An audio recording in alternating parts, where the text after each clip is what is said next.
Hi there everybody, welcome back to Prestige Auctions, the podcast, all things auctions we call this one, where me and Chris tend to talk about lots of things to do with buying and selling, auctions and other things that are going on that affect our industry. Well, that can of course be many things, can't it, Chris, including politics, which we often tend to go off at a tangent. Well, we do tend to go off on a tangent, but you know, it was nice last week because one or two people came up to me at the auction on Saturday and said how they'd enjoyed Friday's podcast and they'd enjoyed the politics side of it and that. Because it all affects everything, doesn't it? Politics does, yeah. But anyway, before we go off on our tangents, let's talk about the week that was. Of course, it was the first auction back, and I've got to say, none of us were really excited about it, was we? We can't big it up when there was nothing to really big up too big, were there? It was average, wasn't it? It was. And which is always, I think that's always a shame when it's first week back after a shutdown, because you want people to come in and go, wow, what a great auction. We were geared up ready for it, and it was just a little tiny bit flat, weren't it? Yeah. I mean, did you buy much? Not a lot, no. No, I think I probably only had 20 odd items. No, I think I spent about 60 quid, something like that. I think I was about 130. Which is well below average. So. Not lots at all. No, so, but what stuff I did get was all right. Yeah, I mean, don't get me wrong. There was bits and bobs in there. There's one or two good bits, and but the room. What we've noticed over the 8 years that we've been at Prestige is the Easter weekend auction is always very hit and miss.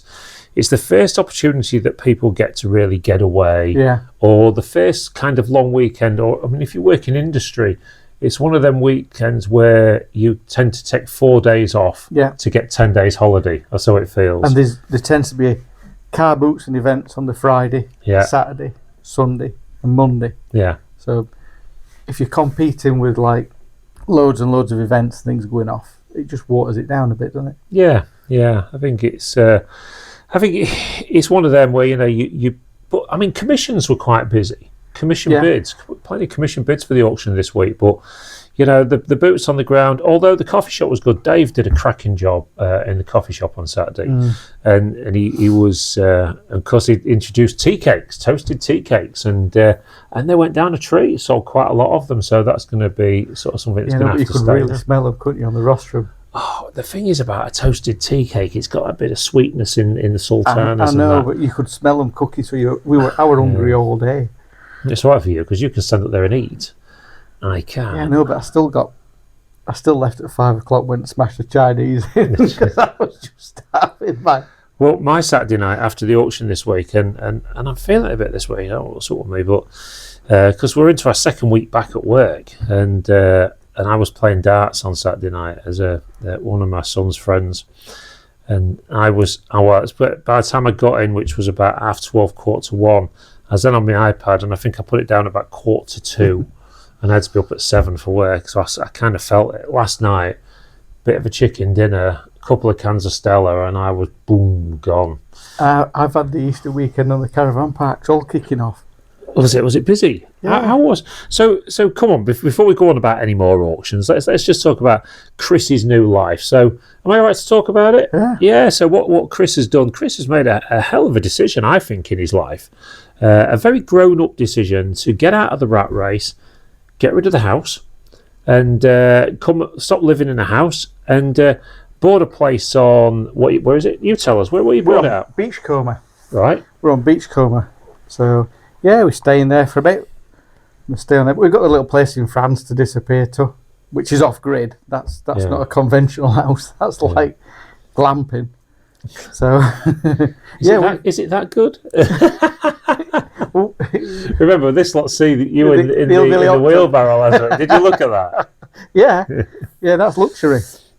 That's an improvement on what it has been. Oh God. No, we've kicked mainstream into touch, and we're going to spend a bit of time on the Beachcomber, which is fantastic because it feels like you're on holiday. But I think it's fair to say you're enjoying it, aren't you? I haven't had a dry day in the last 2 months, I don't think so. Is Kim loving it? Yeah, she's still struggling with work. That's still dominating things. So, but when she's finished work, it's a nice place to come back to and chill out and relax. Yeah, and I suppose the other thing as well, being up there in Cleethorpes, amongst people that. So the vans that are around you, are they all owned, or are some rented, or what's the sketch up there? It's about, I think they said there's 400 vans, and I think they've got about 80 on fleet, which they rent out, which are continuous rentals, weekends, midweeks, or full weeks and stuff. So there's a lot of owners. So what was quite good about that, I suppose, is one, I think what they've done down there, and just for the record, everyone, me and Lisa did pop down and see you one night, didn't we? So we had a look round, and I've got to say, I thought the site looked smashing. We went and had some food in buckets and a couple of beers. They had the footy on in there. It was a nice place. Yeah. I can't knock it. I don't think, considering it as a holiday camp, I don't think the prices were out the way. They're not. No. I don't think there was any more than maybe the Countryman in Humberston. No, the pitch pretty average for the area. They're not taking the mickey there. Just a nice feel. As soon as you go through the gates, it's like people are on holiday. Yeah, and that's the other thing, I suppose. You're gonna see lots of people, different people. Yeah. Throughout the year. Oh, everybody's up for a chat. Yeah. We hadn't done that thing with the pineapple outside the caravan yet, but that's always good. The thing is, people are up for chat because when people go into holiday mode, they loosen up a little bit, don't they? And I think that's quite nice. And I know we've spoke about this in previous podcasts, but I think Cleethorpes is a nice place to visit. I absolutely do. When I've been to a few seaside resorts, and not all of them are great. It's got quite a lot going on, really. Yeah, there's this. The scooter rally's coming up soon. Armed Forces Day. Yeah, I just wish they would. I wish whoever's got the Meridian Point, would utilise that a bit more, other than just for fun fairs. Yeah, I mean that could be a fairly regular antique fair. Well, it's something that we've considered that. I mean, Prestige have really considered doing antique fairs in the town, using the backup and the customer base of the auctions. We've got sort of over 25,000 followers on social media, so maybe do we bring an antiques fair to the town? They don't have many music events there, considering it's set up for that. No, they don't, and I mean, maybe that's something we could do. The thing is, when you develop a name in a business, you can put that name to so many different things, and I'd like to explore more of that. But of course, exploring things takes time, and as you know, I mean, anyone that watches last week's podcast, we was talking about doing the chip shop challenge and the beer challenge, which are starting next week. The reason I said it'd be starting this week, and I forgot all about it being the bank holidays. So the bank holidays have kind of knackered everything up for us. I went steady yesterday because I thought we were smashing some beers in today. We're on tea. Look at this. It is actually tea, everybody. It is. There's no Stella in there or hidden away. I have to handle another one this week. So what's happened in the auction world this week then? Well, I've been watching a bit of telly. A bit of YouTube and that. And I've noticed, it's quite funny actually, there's quite a few auction rooms sort of jumping onto what we've done down here at Prestige. I've noticed a lot of that, but there's sort of the social media side of it. I've got to say, some of them are a bit bloody dull. They don't have a laugh, do they? Why do auctioneers, so many of them, Chris, feel they've got to be boring? I don't get it. Okay, we're going to have a look at this music box. Oh, it's such a nice one. Listen to that sound. You boring twat. Right, look at this. We've got a box of mags here, look. They're adult ones. A bit for everybody. I just don't get this people that think that because you're an auction house, you've got to be all hoity-toity. It's just... How do you think, if they come in with like the little tweed jackets on and hats with feathers in and stupid tashes and things, how do you think they'd cope with £12.99 brand new boxes of Minions that make 18 quid? They won't be able to cope, would they? Wouldn't it? Melt them down, wouldn't it? I love the fact that at Prestige we sell everything. This feels right to me. It feels like we're in a town, Grimsby, that absolutely has the mickey taken out of it all over the UK because of where it is, what it used to be. And we never get upset about that, do we? No. We care. You know, I mean, this is the thing. People think that, you know, good old Grimbarians, they're made of stainless stuff. Do you know what I've been watching? Do you know what I've been watching on YouTube? I don't know what is going on. Cramp in my leg. You got a cramp in your leg. You must get George Tom to stretch it out. George, which No, one? yeah, it's gone now.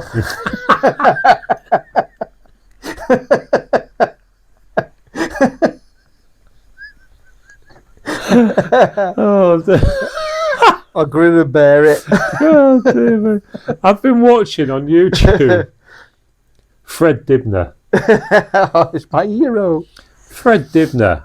What an absolute... I never appreciated... When I was a kid and this stuff used to be on the telly, I never sort of appreciated what an absolute bloody lunatic that man was. As an animal.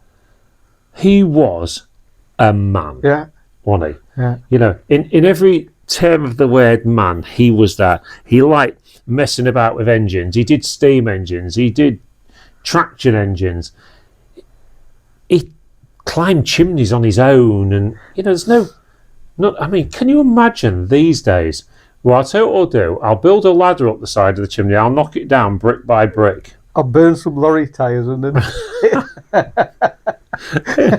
I'm not bothered about my carbon footprint and stuff like that. Give me another lorry tyre. Get some lorry tyres on there. They burn really well. The black smoke's coming out the top of the chimney. It's like one last tribute to the chimney. And it sets off and he goes... When he was doing this thing, he's got this bloody great horn thing round his neck. And he went, oh, it's going. And he's like, honk, honk, honk. And all of a sudden, within 2 honks, it's gone anyway. Yeah. No one would have got out of the way. But you know what a guy, what a Fred Dibner steeplejack. Have you seen them ones where... How did he die of natural causes? How? Go on. You see the ones where they're filming it and they're zooming in, and all of a sudden the camera kind of like starts running away and turns upside down and stuff and things, and it's on the floor and there's dust about, and then he picks it up and Fred's to the like... And he's always got a fag on. Yeah. Or a beer on. Yeah. Well, he has a pint before he goes up the chimney. He always said this, didn't he? He said, oh, when I'm knocking bricks off on a chimney, he says, and it's hard work. He says, and you're up here on your own. He said, and you know, he said, you can see weather from miles away. He says, but you can't beat getting home and having a pint of beer and a good steak and chips. And then he goes out and does 12 hours in shed. Yeah, no. What a guy! What a great thing to watch. But what I have been watching on YouTube is I've been looking at other auction rooms and stuff like that, and I'm going to be honest. I tried to watch some of other auction room social media to get inspiration, and haven't really found any. Not really found any inspiration apart from the one we've already discussed. But the one we discussed, like in previous weeks. But other ones, they're like they're all they're interested in is selling the items. Well, okay, that's your job. Fair enough. No, there's no background. But that's not going to bring people in as subscribers and get you grow your business to a bigger audience. If all people do is it's just sell. Yeah. You know, why do we do things like the auction aftermath? Because it's talking about what did sell and why it sold, why it didn't make so much, why it did make so much, and trying to teach people. And we've had 1 or 2 comments of people saying how they appreciate the fact that we share in some of our knowledge to try and teach them, so they can learn how to buy and sell. You know, buying and selling is one hell of a thing. It's a way you'll always put some extra money in your pocket if you need it. Well, when you get hooked as well, as soon as you've started making a few quid and you realise how easy it can be. Can be easy. It can be hard. I mean, let's face it. Well, there are good and bad. Sometimes you can have a crap week, and then all of a sudden on a Friday afternoon at 4 o'clock, within the space of an hour, you could have made your week's money. Yeah, it just goes like that, doesn't it? Yeah, it's one of these things when it gets into your blood, it's never coming out, is it? No. You always got that, and the thing is, opportunities present themselves continuously in this industry, in the auction industry and the buying and selling industry, because you can be out just doing a normal thing. You can be in Tesco's and all of a sudden they bring a cage around the corner with all the reduced stuff in it, And you're looking and thinking, God, they only want 20p each for that. I'll have them all. I could sell them at £2 each. Buyer takes one and more. And it just gets into your head. So one of the things I do want to talk about, Chris, was the thing, because it created not much debate. I mean, to be fair, 99.9% of our customers have been quite happy about it. I was going to mention it on last week's podcast, but of course we've had to put some price rises in at Prestige. Yeah, they were, you mentioned in the beginning of the sale. And why have we done this? Well, so if people want us to maintain the standard of auctions that we put on a week-to-week basis, we're not going to be able to do that with all the price rises that have hit us as a business. Now, it's not just us, it's every single business out there.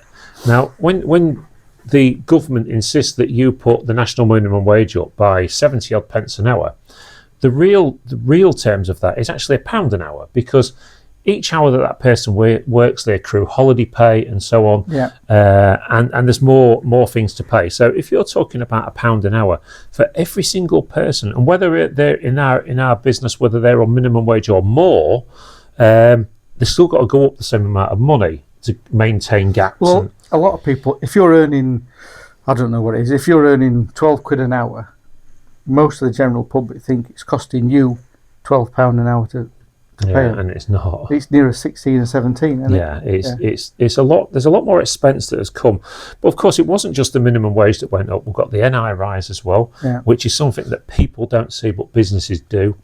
Our public liability insurance went up triple. No, I mean, our insurance company that was with for years and years said, we're not doing that anymore, we had to go elsewhere. It went up triple.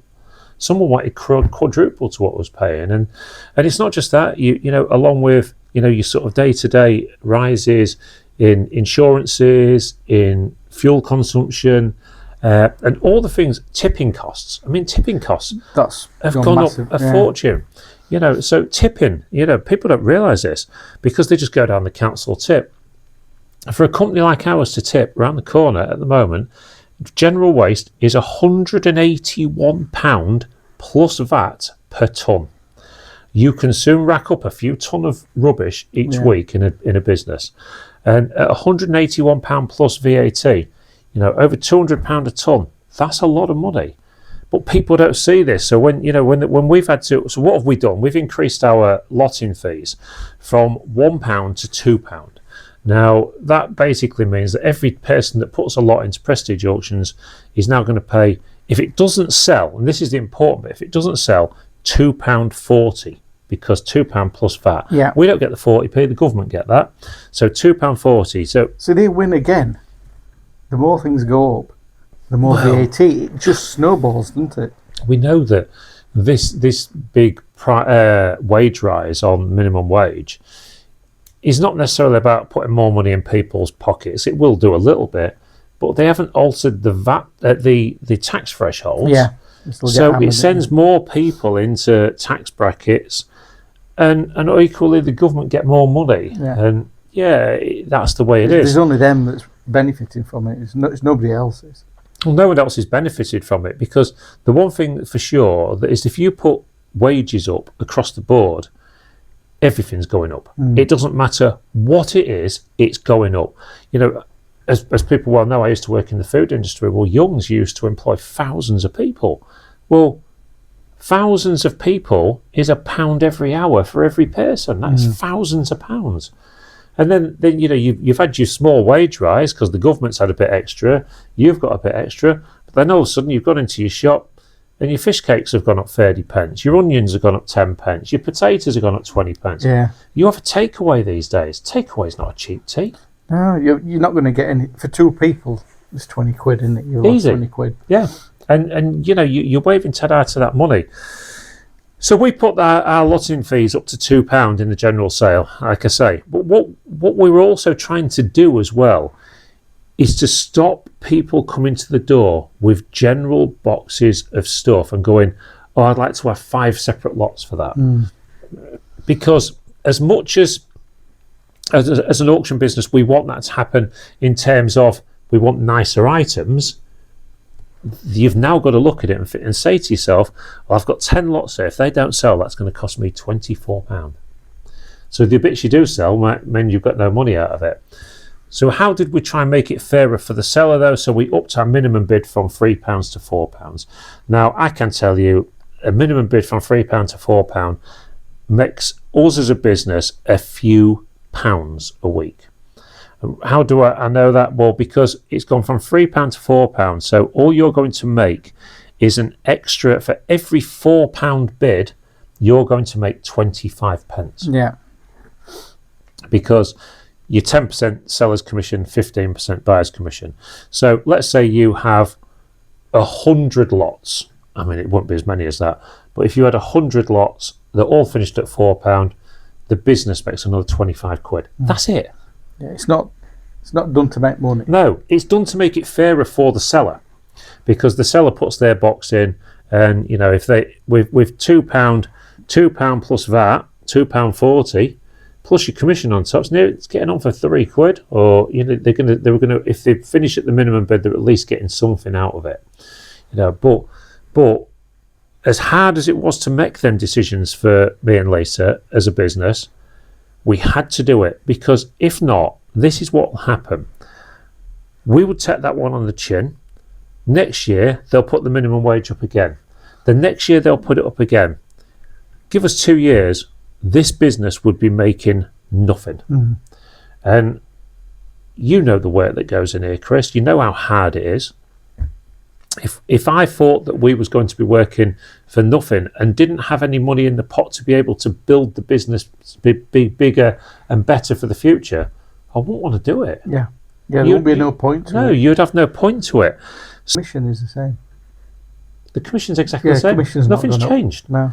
It's just when you're selling an item, if we hadn't made these changes, we would sink within 2 years. Yeah. But it's gonna up the quality. Yeah. For this week, we've had that in mind when we've been putting boxes together from the back room. This will be a great week to buy. This is a great buyer's week, because I think we might have overdone it this week. Yeah, maybe we've got to find that level, haven't we? This week we've kind of like, instead of a box at a starting price of £4 like this, these boxes are now twice the size, twice as much in them. Yeah, because with better items in them. Better items in them, because we don't want to pull individual items out that might not sell. No. So we're still trying to do what we can to keep everything right for the buyers and the sellers. But it takes us a while to get that balance. Yeah, we've so it's a good week to buy. Yeah, it's a great week. It's a great auction this week. But no, one of the things that I want to really maintain here as a business owner is that to be able to make enough money to make improvements. Now, if I did a comparison, I may do this one for you one week, is show you over, because come July we've been open 8 years. Come then I might do a load of the pictures from the past to just show you how the auction room has changed, how it's improved. You've been coming since the early days, and it has improved a hell of a lot on it. The facilities are better, the surroundings you sit in, everything about the room is much, much better than it used to be. Well, there's only one way that can happen, is if that business makes money. If it doesn't make money, you don't think one week, I'll tell you what, we didn't make any money this week. I know, I'll throw £1,000 at the toilet or 2,000 quid at the coffee shop.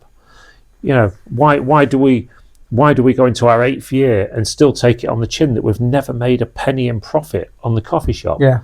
Well, because it's nice for the customers to have. It's just a facility there. Yeah, but all these things need paying for. And so I don't want to go on about it for the whole podcast, but so there you go. Rant over, and hopefully that's explained to a few people, why we've had to do it. It's just a couple. It's not many, but ultimately you like to put it to bed and just, try and move on. Try and make a few quid still so we can... We didn't choose to try and get past the budget. Budget came and found us, didn't it? No, this is it. I would have rather have not had all the rises, and then if we hadn't have had all the rises, then we wouldn't have needed to put anything up, and I'd have kept it as it was. But so if you did vote Labour, it's your fault. Yeah. What we need is somebody to come in and cut the VAT to kickstart business.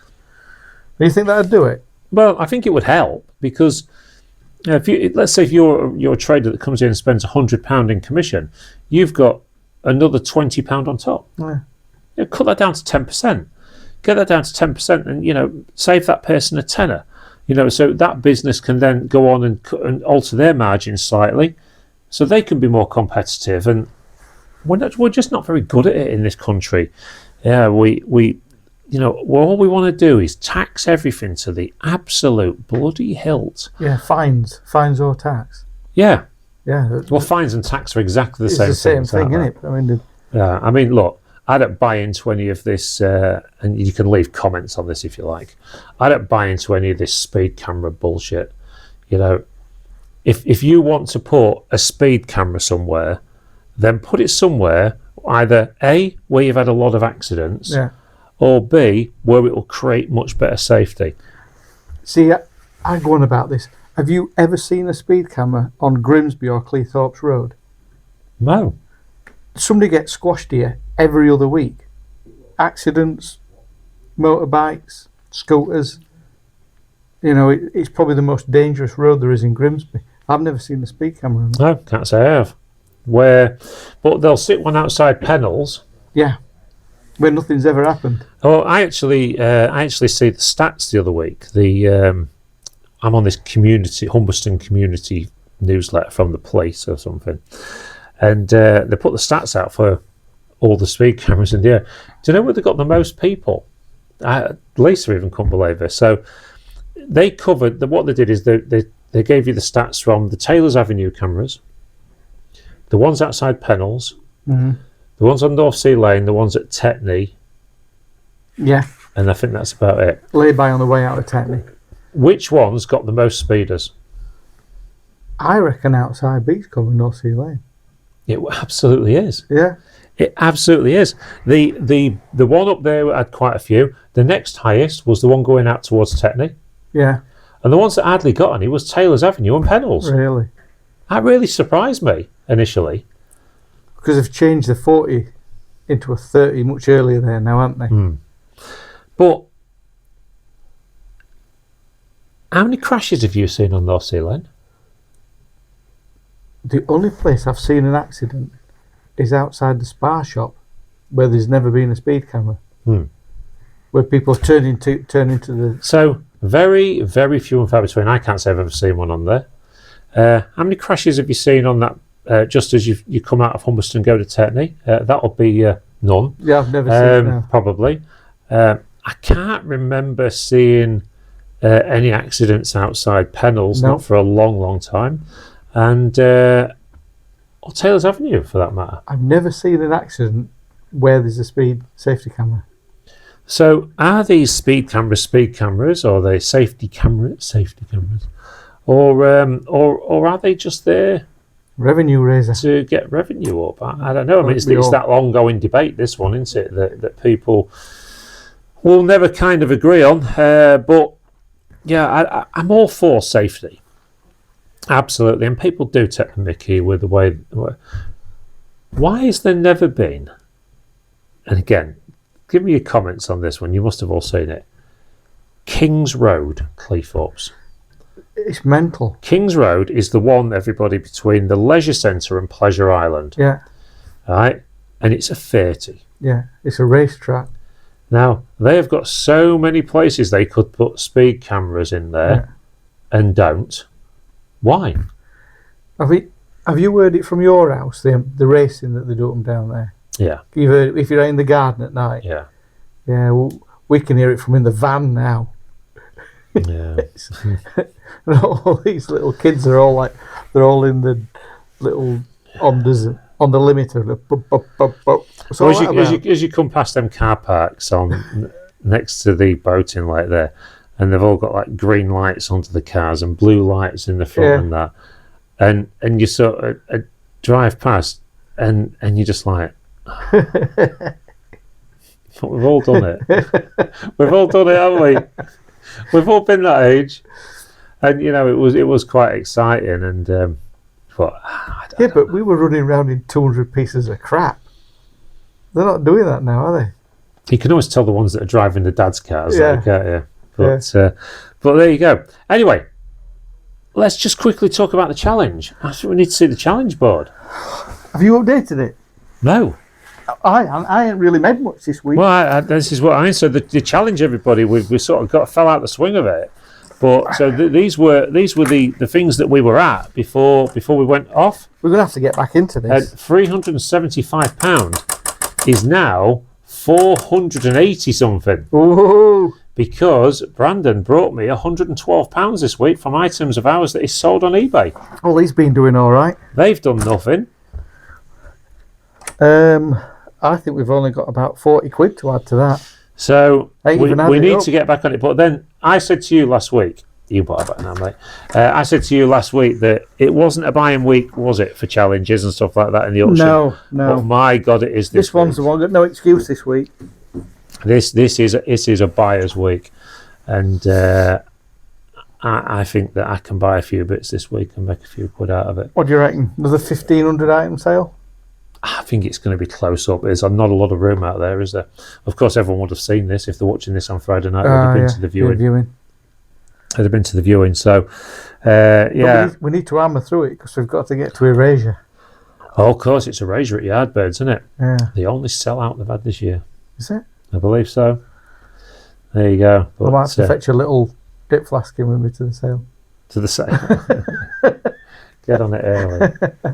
And you know, it's been a hard day today. I mean, I know it has for you guys. You're in the thick of it, and I struggled today. But I've been out. I can tell you, watch this space, everybody. But it's not signed and sealed yet. But we might be auctioning some more properties off at Prestige. That's going to be an interesting one to look out for. The sale for June that's coming up, Chris, is just getting better. This is a special sale and better. The online one. I already thought it was great, and it's just got even greater today. It's just so much stuff that people are planning to bring in for it.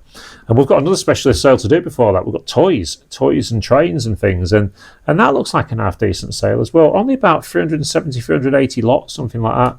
It's ideal for an online. Smash that through, but I can see the other one being between 1,000 and 1,200 over 2 days. It's not coins, is it? There are some coins. It's not all coins. There's a lot of jewellery. Coins. There's a massive, or two massive cigarette card collections coming in for it. One, of course, which was our dear Gordon, who passed away recently. And so we've got all that to sell. There's a few military bits in it. There's like great motorbike coming in for it. That's Sunbeam. Yeah. And there's the we've had for ages actually the Lancaster Navigator stuff, the head mask and. Yeah. Is there a car coming in? Well, there's potential of a car coming in. I've got to speak to the family, to be fair, but I'm waiting till tomorrow before I email them because. We're actually on Monday at Prestige at the moment, so I'm waiting till tomorrow to email them because I've let them off the bank holiday before I speak to them. So, but I've also just been talking to a local chap as well who may be interested in putting a few classic cars through the auction as well, which I think would be quite nice, especially if you've got like a little Mini in or something like that, because you can actually have it in the furniture section. Do you remember we had the Austin in, the Rolls Royce in? Yeah. Did we have 3 across the front? We did, yeah. We had that green thing, wasn't it? Old Austin. Yeah. An Austin, the Rolls Royce, and the Austin A35. Yeah, a little jelly mould. And we just, I really want to open up and make the auction so different for people. You know, I just love the fact that when I get out there and see all these things, we had a load of horses and stuff coming in, plastic ones, but that's just been put on the back burner for now. Those are like the almost life-size ones. Yeah. Yeah. Which, you know, may or may not happen now, who knows? I mean, you never know when somebody rings you up and says, oh, I'm cancelling, I'll be in touch again. Sometimes they never do. Sometimes they've sold them privately. I think if they have sold them privately, that was a big mistake by them because they would have done really well in auction. But they may just be on a back burner. Who knows? We'll wait and see on that one. But no, we've got that happening. A slim potential of an on-site auction, which I can't even talk about yet. And there's just so much going on in the background at Prestige, as you are well part, you know some of it, and there's some there's some great things that we're playing about with at the moment, and I think the future's looking bright. To be fair, but this week, if you're into your tools, they're back in, aren't they? The woodworking tools. Yeah, but they're boring, aren't they? Let's be honest. It's man stuff, isn't it? Yeah, but it's man stuff. Okay, so if you desperately need a tool that badly, yeah, why not just ring somebody up that's already got one that can do the job for you? I don't get it. I see Hey, I know what I meant to ask you, Mr. Mitchell. Did you sell your car? No. Oh, It's back. It's on auction. right. It's got about 2 days left on it. It's on an eBay auction. Any bid yet? No, I've got the usual thing that's going off. It's like starting bid £750. Will you take £5? All that sort of stuff. So, Yeah, well, I've kind of fell out of love with Vinted and eBay and all of them. it's Vinted's over. It's finished. No one's buying it. No. It's I don't know what's happened. It's like April was pretty awful start. It hasn't got any better. It's got worse. But something happened to Vinted. Well, as you know, I was singing Vinted's. I was I was telling anyone that would listen get about going how until it turns bad. It's turned bad. And then, and ultimately, if they carry on the way they're doing, the way they are, they'll just become another eBay. It's as soon as they mention this thing about sending your details to the HMRC. Yeah. That's that. At that point, then. Well, I mean, they've got no choice, have they? It's not their fault. Look, I was talking to one or two customers in the auction room this week about the raids that happened on Hems World Boot Sale last week. And do you know what? Most people are saying good. Because we all pay our taxes. Yeah. We all declare our stuff. There's one or two people that are selling hooky gear and they're not paying the tax in that. So, you know what? If you're taking them chances, then it's going to bite you at some point. Yeah. Some of that stuff's dangerous anyway, isn't it? Yeah, and I mean, it frustrates me that we're being hammered about certain things that we sell, like knives and bits and bobs like that, that have been collectibles for years because one or two idiots are going around bloody stabbing each other. It's always we allow. Why do we in this country allow the minority to spoil everything for the majority? Why is it that way round? Well, they'll do like to impose some control over us, don't they? So they use that as an excuse to implement some kind of a control. Well, let's face it, we don't have transparency in our government anymore. No. We know that. No. When you look at some of the stuff that's going on in the background, which we're not going to talk about, but you just need to go on the internet and read all about it. But ultimately, things will be what things will be. You don't talk about it now. No, because that's what they've done. They've got it to the point in this great country. Me and Lisa was watching something on Channel 5 last night about the 1970s. You just look back and you looked at the shops and everything else, and this country was still on its arse, if you like, but it was great. It's a different attitude. Yeah, and now, honestly, it's like. You can't even describe it. There's too many people here who have not got the interest of the country at heart. No.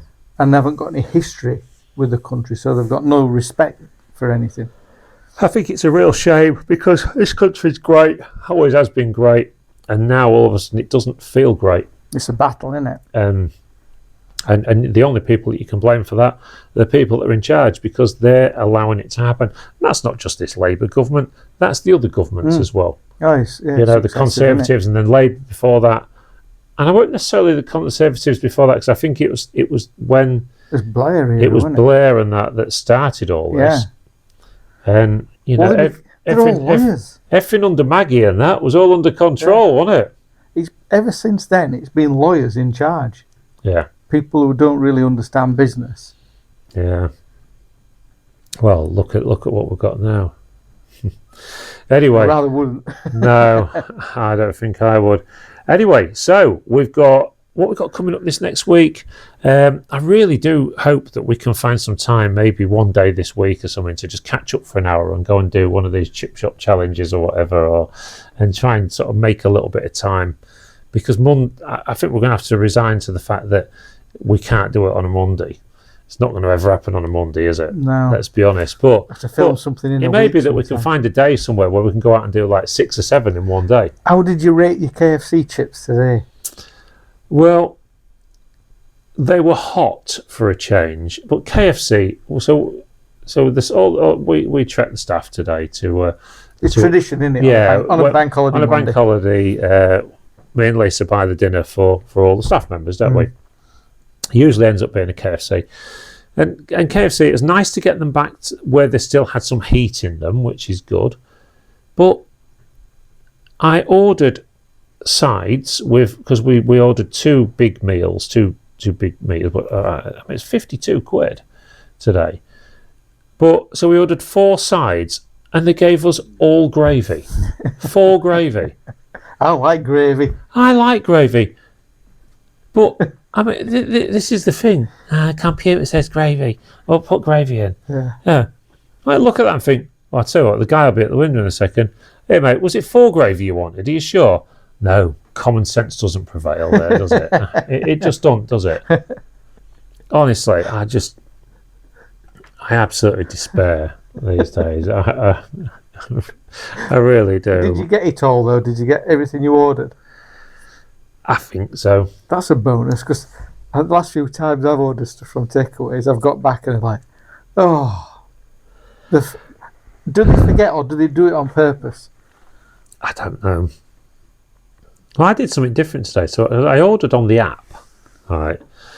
When I got there and I was sat in the queue waiting, I went on the app and it said, play KFC fruit machine or games or something it was called, KFC games. So I pressed the button and it went, congratulations, you've won a mini fillet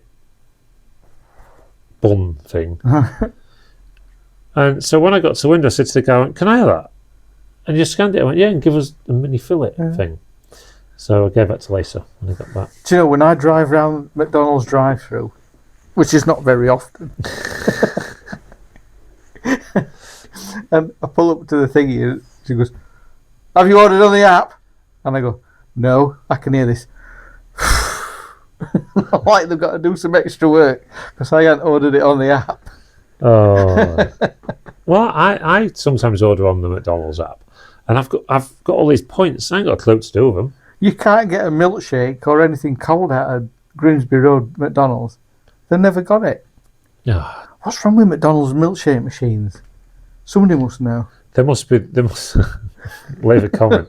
There must be the world's worst maintained They've got to be, haven't they? machine because can I have a strawberry milkshake? We ain't got no milkshakes. Oh, right, okay.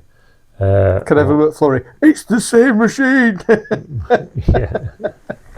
What was that happened? Why did KFC wind me up one night? Oh yeah, I drove into KFC at Cleethorpes one night and there was 4 cars in front of me. Well, KFC, that takes a while to go through the drive-through. I pulls in. It's just... So I've been sat in this queue for ages. Nobody was taking orders for 10 minutes. Then they started letting them through. When I got there, they went, I'm sorry, we're closed now. I went, I've been sat here ages waiting to come through. So I'm sorry, I'm not allowed to take orders past this time. I went, this gives me a bit of a problem. I said, I've got 4 cars in front of me and 2 cars behind me who aren't going to know that you're closed until I move forward. I went, so... You were stuck in the queue, weren't you? I had to wait another 25 minutes. And watch other people get the food. So I just pulled out, giving it that as well past the window. For the other 2, the other 2 were okay because the back one sort of reversed out. The other one just followed me round. I was like, see, why didn't somebody come and cone it off? Put a cone out so you can't get in. Because that would be too bloody easy, Chris. This is the world we live in. Anyway, listen, everybody, thank you ever so much for watching All Things Auctions. I know it just seems to be a chat down the local pub at the minute, but we are going to be doing some more things very soon. I promise you. We've got loads planned. We just haven't got time. I know. We just need to get that time sorted out. Once we've got that, everything will be good again. Anyway, until next week, say goodbye, Chris. Goodbye, Chris. We'll see you all again very soon at the auction.